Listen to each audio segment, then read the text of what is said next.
ক্যারিবীয় সাগরে এক যুদ্ধের পথে আমেরিকা এবং ভেনেজুয়েলা। কি কারণে এই যুদ্ধ আপনাদের জানাচ্ছি।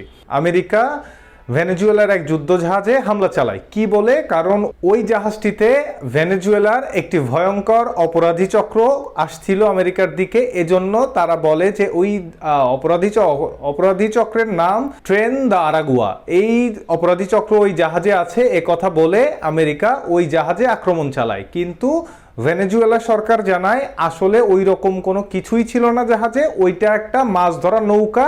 আমেরিকা বেআইনিভাবে ভেনেজুয়েলার জলসীমায় প্রবেশ করে তাদের শুধু একটি মাছ ধরা নৌকাকে আক্রমণ করে 11 জন জেলেকে হত্যা করে।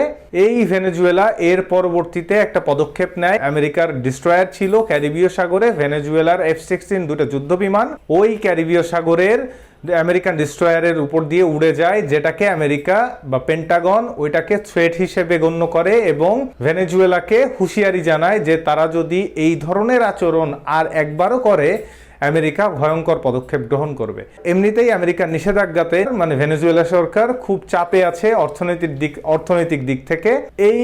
এই চাপ সামাল দিতে না দিতেই আমেরিকার এরূপ আচরণ। পেন্টাগন আরো বলে আমেরিকা যেটা করেছে ভেনেজুয়েলা যেটা করেছে এটা কোনোভাবে যৌক্তিক না, এটা থ্রেট আমেরিকার জন্য। কারণ আমেরিকার যে ডেস্ট্রয়ার ক্যারিবীয় সাগরে ছিল সেটা আন্তর্জাতিক জলসীমায়, তাই ভেনেজুয়েলা এরকম আচরণ করতেই পারে না। এই রকম আচরণ ভবিষ্যতে ভেনেজুয়েলা থেকে কাম্য না।